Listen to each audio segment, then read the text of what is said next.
صلوا عليه وآله يا صاحب الجمال ويا سيد البشر من وجهك المنير لقد نور القمر بلغ العلا بكماله كشف الدجى بجماله حسنت جميع خصاله صلوا عليه وآله সকলে বলুন সাল্লাল্লাহু আলাইহি ওয়াসাল্লাম। আলহামদুলিল্লাহ, লক্ষ কোটি শুকরিয়া আদায় করছি যিনি খালিক, যিনি মালিক, যিনি রব, মহান আল্লাহ পাক রব্বুল আলামিন ওনার শাহী দরবারে।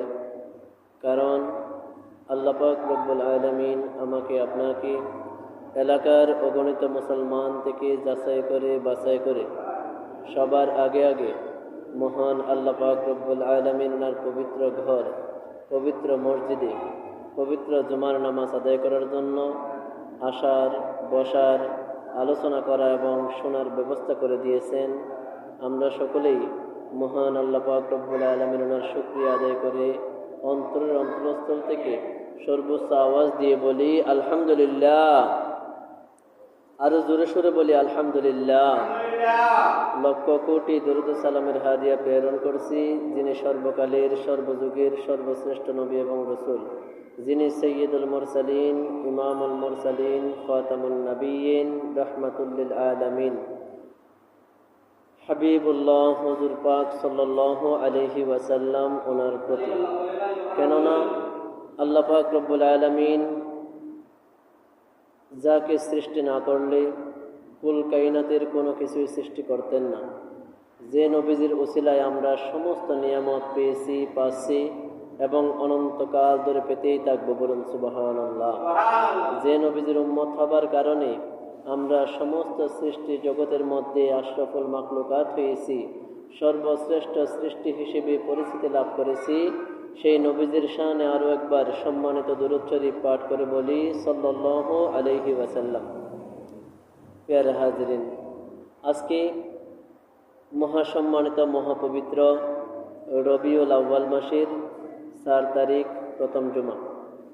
এই রবিউল আউয়াল মাসটি হিজরি 12টি মাসের মধ্যে 3 নম্বর মাস। মুহররম, সফর, রবিউল আউয়াল।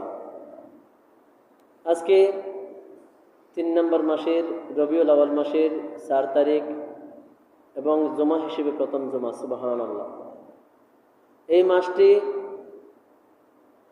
এই মাসটির ফজিলত, সম্মান, আলোচনা যদি আমরা লক্ষ বছর হায়াত পাই এবং সেই লক্ষ বছর যদি শুধু এই মাসের সানাসিফত, ফজিলত বর্ণনা করি, তারপরেও বর্ণনা করে শেষ করা যাবে না।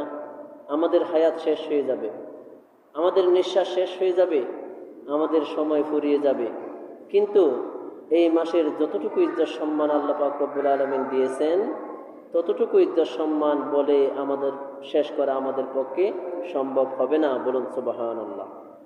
কারণ এই মাসটি এমন একটি মাস, যে মাসটি আল্লাহ পাক কর্তৃক মনোনীত, যে মাসের মধ্যে আল্লাহ পাক রব্বুল আলামিন আল্লাহ পাকের প্রিয়তম হাবিব, সর্বশ্রেষ্ঠ সৃষ্টি মুহাম্মদুর রাসূলুল্লাহ সাল্লাল্লাহু আলাইহি ওয়াসাল্লাম ওনাকে পৃথিবীর বুকে পাঠানোর জন্য মনোনীত করেছেন, বলুন সুবহানাল্লাহ।